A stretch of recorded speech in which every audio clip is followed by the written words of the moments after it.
오늘은 광복 72주년을 맞이하고 또 우리 교회가 이곳에 교회가 시작된 지 19년을 맞이하는 그런 뜻깊은 날입니다.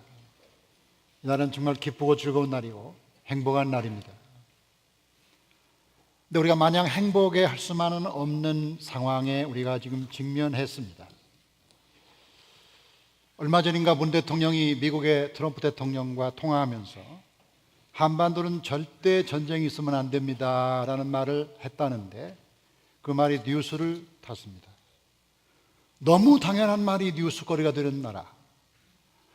그러면 트럼프 대통령은 전쟁을 원하는가? 잘은 모르겠어요. 그 뒤에 나오는 말에 의하면 만약에 북한이 계속 미국을 위협한다면 북한은 한 번도 경험해보지 못한 화염과 분노에 휩싸이게 될 것이다. 그리고 전쟁이 나도 저쪽에서 나지 미국에서 나지는 않는다. 그런 얘기를 했습니다. 저쪽이라는 건 한반도를 말하죠. 이러니까 이제 김정은이 화가 나가지고 한마디 더 했는데, 그렇다면 나는 괌을 폭격하겠다. 괌 주변에 괌을 포위하여 폭격하겠다. 이렇게 얘기를 했습니다.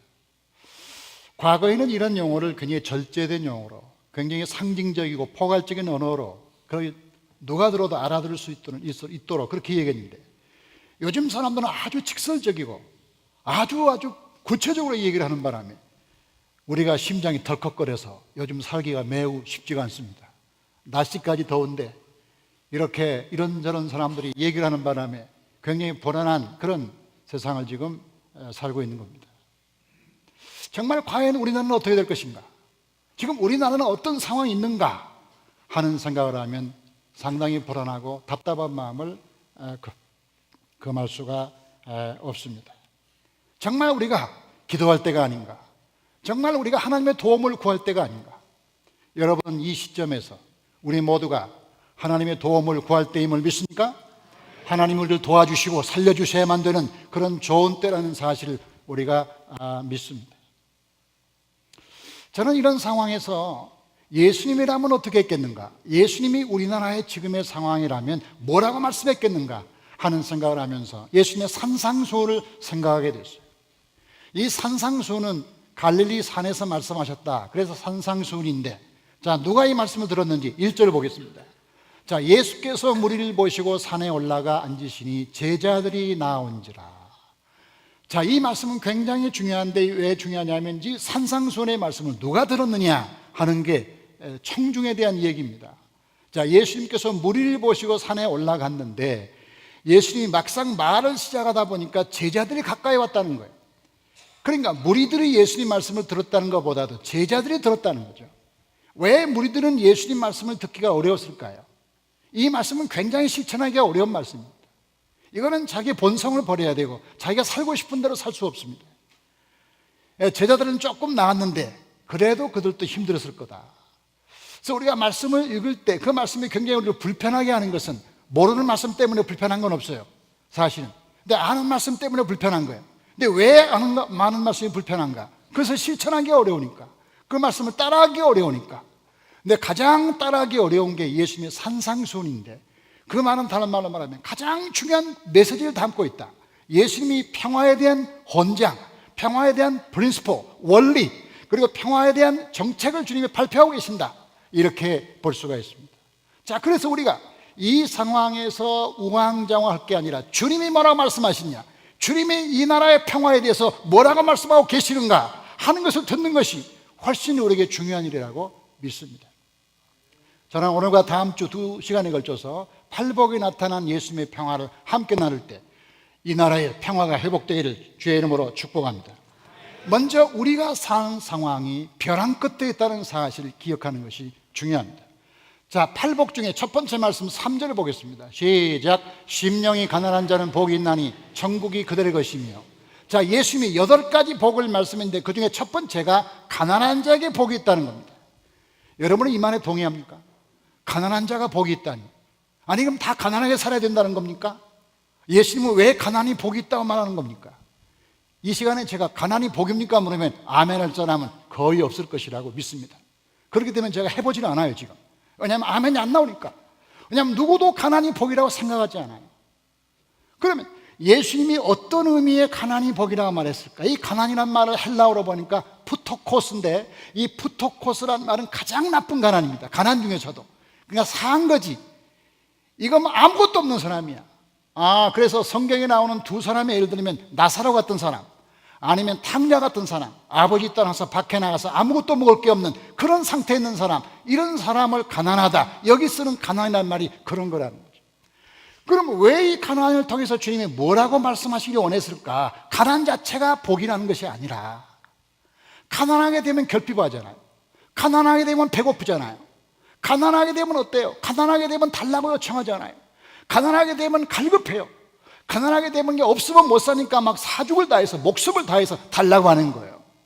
그렇기 때문에 가난 자체가 복이라기보다도 가난이 결국 결핍을 낳고, 결핍은 갈급함을 낳기 때문에 갈급함이 복이라는 거예요.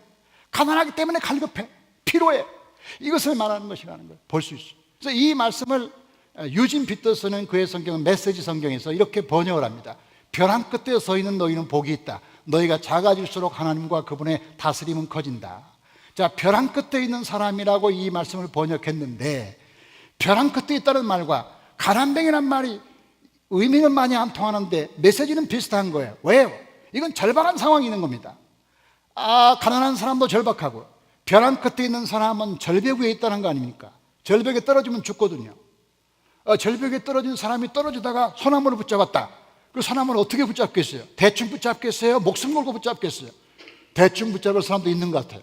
근데 대부분의 경우는 우리가 그 떨어지지 않기 위해서 목숨 걸고 붙잡을 거 아닙니까? 그 절박한 마음, 그 절박한 마음을 주님이 원하신다.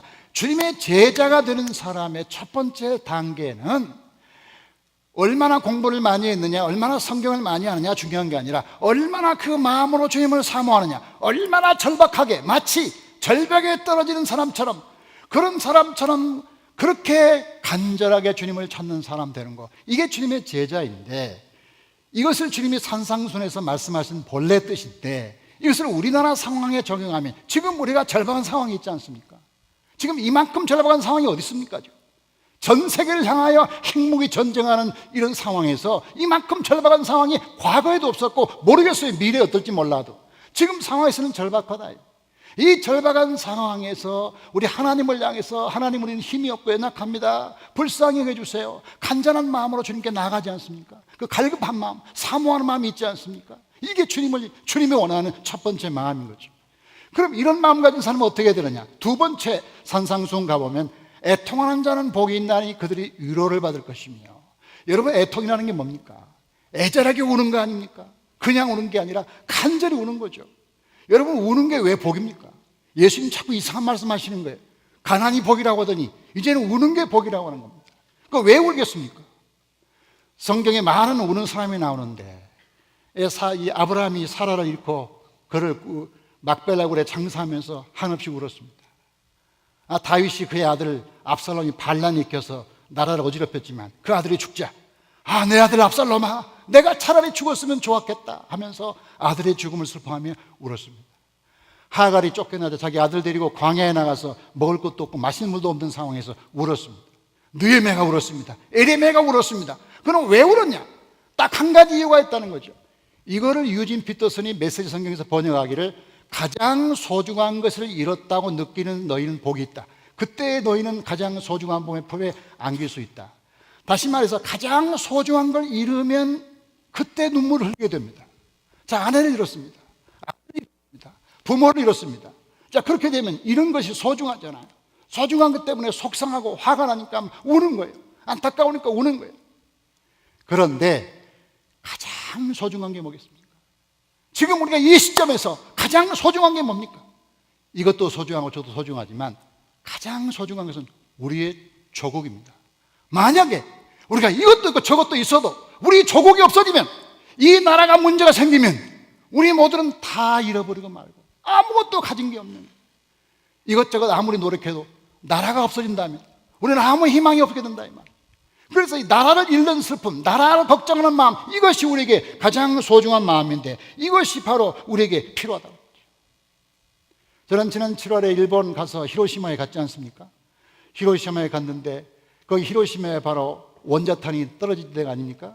1945년 8월 6일 오전 8시 45분 미국 공군 비행기 한 대가 떨어뜨린 원자탄 한 방으로 말미암아 순식간에 히로시마가 잿더미가 됐지 않습니까? 여러분 보시는 저 그림은 히로시마가 원자탄 떨어진 다음에 얼마 지나지 않아서 그냥 순식간에 다 완전히 생명이라는 건 사라지고 만 거예요. 저기는 건물이 몇 개 보이는데 실제 가보니까 건물이 다 무너지고 딱 하나 남았더라고요. 상징적인 건물 하나 남았어요. 부서지다 만 거. 그거 남은 거예요. 원자탄 한 방으로 20만 명이 하루아침에 죽고 그중에 2만 명이 한국 사람이었어요. 여러분, 한국 사람이 무슨 죄가 있어? 징용 가서 탄광에서 일하고 고생하다가 어쩌다 끌려가서 남의 나라에서 아무 시체도 없이 그냥 아무 남긴 것도 없이 그냥 거기서 죽어버리고 말았어요. 이게 바로 한국 위령탑입니다. 여기에 가서 우리가 얼마나 마음이 아픈지 묵념하고 기도를 했는데, 이 20만 명이 죽을 뿐만 아니라 그 이후에 또 사람들이 질병으로 아파서 또 후유증으로 또 무슨 생체적 변화로 무슨 물이 없어서 전기가 끊어져서 여러 가지 이유로 많은 고생을 수없이 지금까지도 계속 그 원자탄 한 방 때문에 지금까지 수많은 사람이 부상당하고 기형아로 사는 모습을 우리가 볼 수 있습니다. 72년 전에 원자탄 한 방이 20만 명을 한 번에 죽였다면 72년이 지난 지금 얼마나 많은 원자탄의 기능이 개발됐으면 얼마나 성능이 많이 좋아졌겠어요. 지금 만약에 지금 떨어뜨린다면 어떻게 되겠어요? 20만 명? 이거 상상도 못하는 겁니다. 상상도 못하는 거예요. 만약에 지금 전쟁 나면 가해자 피해자가 따로 없습니다. 완전 다 피해자, 모두가 다 죽는 거죠. 이건 예가 없는 겁니다. 예가 없는 겁니다. 우리 교회사에 이런 논쟁이 있죠. 정당한 전쟁 혹은 의로운 전쟁이라는 것이 있습니다. 그러니까 전쟁이 나쁜 거지만 그 중에 어떤 전쟁은 정당한 이유가 있다, 어떤 전쟁은 의로운 전쟁이 있지 않느냐. 예를 들면 십자군 전쟁. 십자군 전쟁은 예루살렘의 회교도가 지배하여 기독교인들 다 내쫓고 거기 거룩한 성지를 발로 밟았다 하니까 유럽의 기독교인들이 들고 일어난 거 아닙니까? 7번에 걸쳐서 십자군 전쟁을 했는데, 물론 초기에는 한 150년 정도 이겨가지고 왕국도 건설했죠. 그러나 그 뒤에 결국은 졌는데, 이렇게 십자군 전쟁은 그나마 정당하다. 왜? 기독교 성지를 탈환하기 위해서 하기 때문에 이유가 있다, 이런 겁니다. 또 루터 시대의 농민전쟁, 농민들이 하도 많이 당하고 있다 보니까 생존권을 위해서 들고 일어났다, 전쟁이 일어났다. 이거는 잘한 건 아니지만 이건 있을 수 있다. 이건 생존권을 위한 전쟁이기 때문에 명분이 있다. 이러는 걸 우리가 정당한 전쟁 혹은 의로운 전쟁이라고 부릅니다. 이 의로운 전쟁은 세 가지 특징이 있는데, 목적이 의로워야 됩니다. 목적이 선해야 되는 거예요. 좋은 목적으로 전쟁하는 겁니다. 두 번째, 최소한의 피해가 있어야 됩니다. 최소한의 피해. 그러니까 무슨 보복을 한다든지 집단으로 사람을 죽이는 일이 없고 최소한의 피해만 보도록 목적이 분명하니까. 세 번째는 결과가 좋아야 됩니다. 그래가지고 피해자든 가해자든 나중에 화해하면서 아름다운 결과를 이끌어내는 것입니다. 이게 정당한 전쟁이라는 겁니다. 그런데 역사적으로 한 번도 정당한 전쟁이 성공한 적은 없습니다. 모든 전쟁은 전부 정당한 이유로 시작합니다. 베트남 전쟁, 아프간 전쟁, 어떤 전쟁인데 이유가 없겠어요? 다 이유가 있는 거예요. 근데 아무리 좋은 이유라도 하더라도 결과적으로 전쟁은 참혹한 결과로 마쳤으니 인류 역사가 전쟁에 대해서 내린 결론은 이겁니다. 아무리 좋은 전쟁도 아무리 나쁜 평화보다 못하다. 수없는 전쟁을 한 인류의 최종적인 결론이 뭐냐? 아무리 좋은 전쟁도 아무리 나쁜 평화보다 못하다라는 것이 인류가 경험한 결론이라는 거예요. 그렇기 때문에 이러한 전쟁을 우리가 염두에 두면서 어떻게 이 문제를 해결할 것인가 하는 것이 굉장히 중요하기 때문에, 그러므로 우리가 이 나라를 위해서 기도할 때가 됐다. 저는 에레미야를 요즘 많이 보는데, 이 에레미야라는 사람이 주전 7세기 사람 아닙니까? 나라가 망하기 이제 풍전등화의 상황에서 나라가 망할 걸 보면서 안타까운 마음으로 울면서 기도했어요. 한 번은 눈을 뜨고 보니까 환상이 두 가지가 보이는 거예요. 저 북쪽에 있는 가마가, 끓는 가마가 남쪽으로 이렇게 가마가 부어져 가지고 남쪽으로 뜨거운 물이 내려오는 거예요. 이런 환상을 보고, 또 하나 환상은 살구나무가 있는데 살구나무가 피어있는 환상을 본 거죠. 하나는 나쁜 거, 하나는 좋은 겁니다.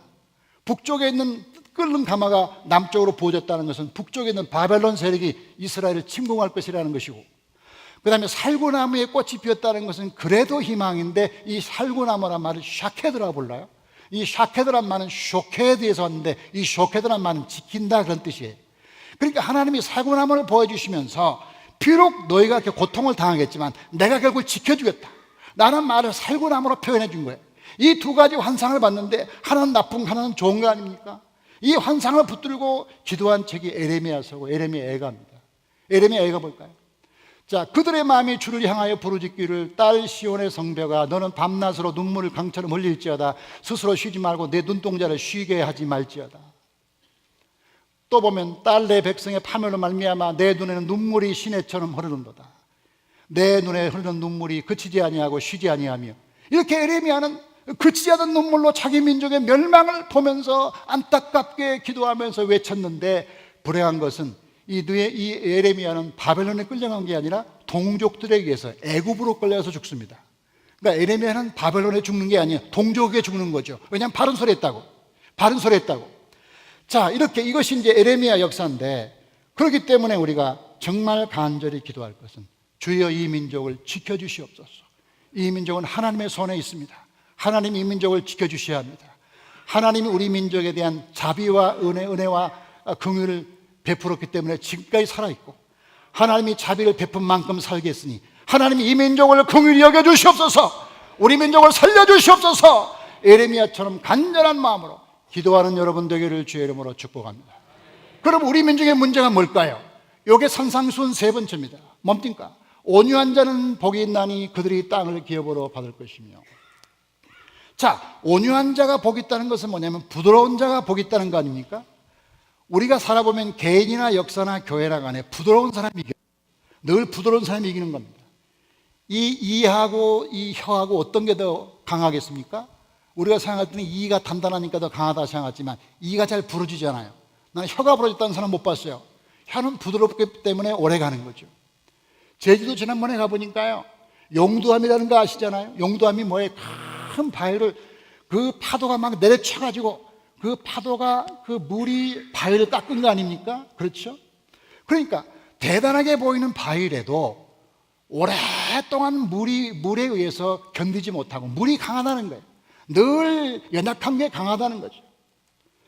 우리가 이 역사를 보면 그래요. 언제나 독재자가 강하고 힘 있는 사람이 강하고 무기 있는 사람이 강해 보이지만 오랜 세월을 보면 그거 다 망할 거예요. 다 망하고 부드러운 사람, 기도하는 사람, 순교자 이런 사람이 오래 가는 거죠. 콜로세움 볼까요? 로마에 가면 콜로세움이 있는데요. 이 콜로세움 뭐예요? 디도 장군이 주 70년에 이스라엘을 멸망시키고 이스라엘 사람 4만 명을 노예로 잡아옵니다. 이 4만 명을 로마로 끌고 와요. 4만 명을 끌고 와서 이걸 짓게 만든 겁니다. 이걸 짓면서 얼마나 많은 유대인들이 죽었겠어요.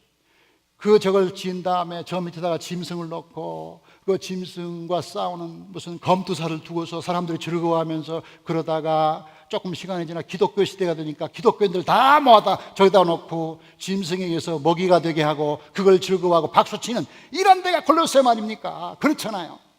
그러면 그렇게 강하던 로마, 그렇게 강하던 무기, 그렇게 강하던 짐승은 지금 어디 있나?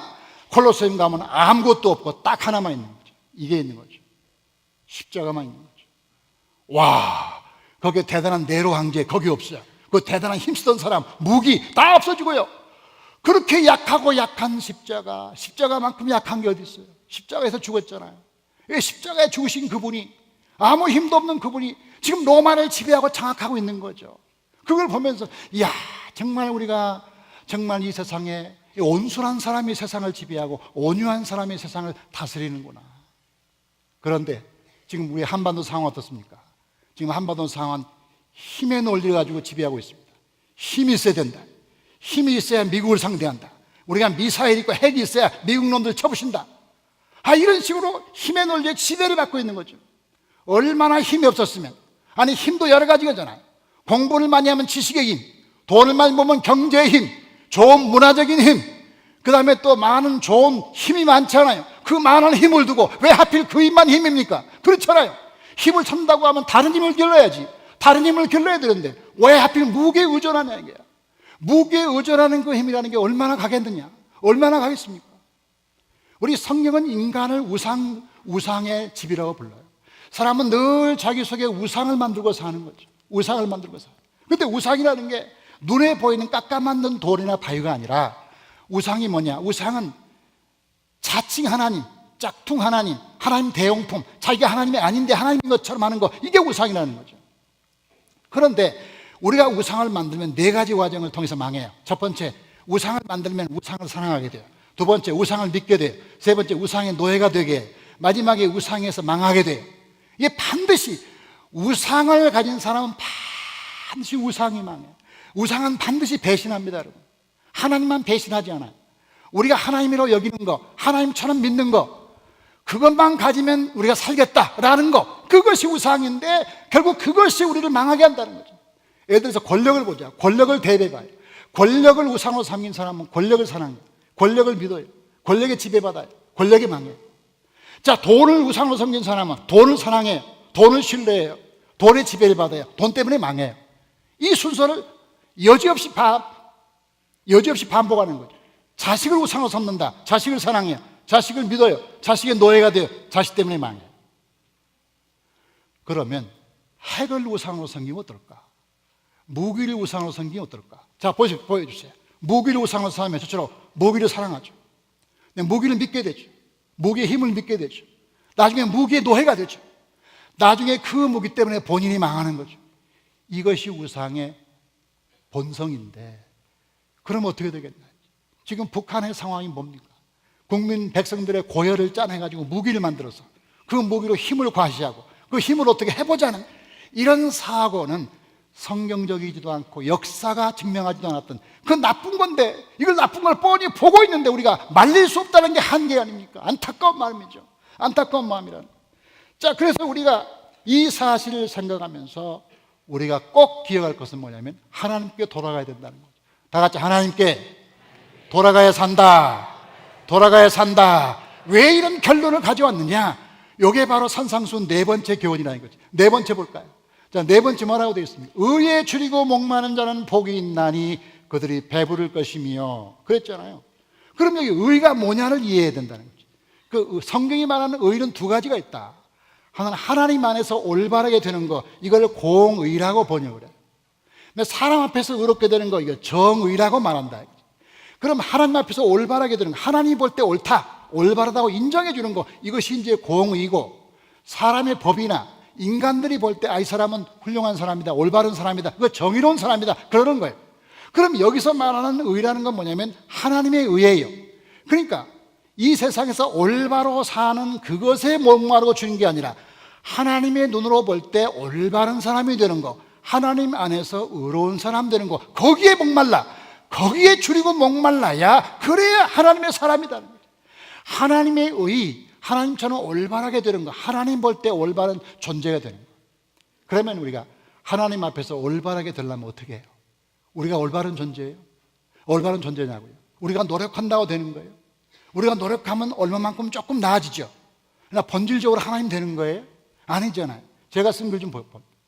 신앙의 목표는 내가 의인 되는 것이 아니라 의로우신 분을 사모하는 것이다.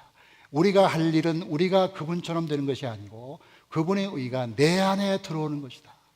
우리는 하나님처럼 되려고 하나님 많이 닮아야 돼요. 그렇게 보통 설교하고 그렇게 들어요. 그러나 논리적으로 말하면 하나님과 우리는 본질적으로 다른 종류예요. 마치 개미와 인간과 비교할 수 있어요. 개미가 아무리 기도하고 노력한들 사람 돼요? 개미가 아무리 노력한들 사람 같은 품성과 사람 같은 마음을 갖겠냐 이 말이에요. 아니잖아요. 뭐 개미로 비유하면 이상하면 그러면 원숭이라고도 괜찮아요. 사람과 비슷한 종류로. 그렇죠?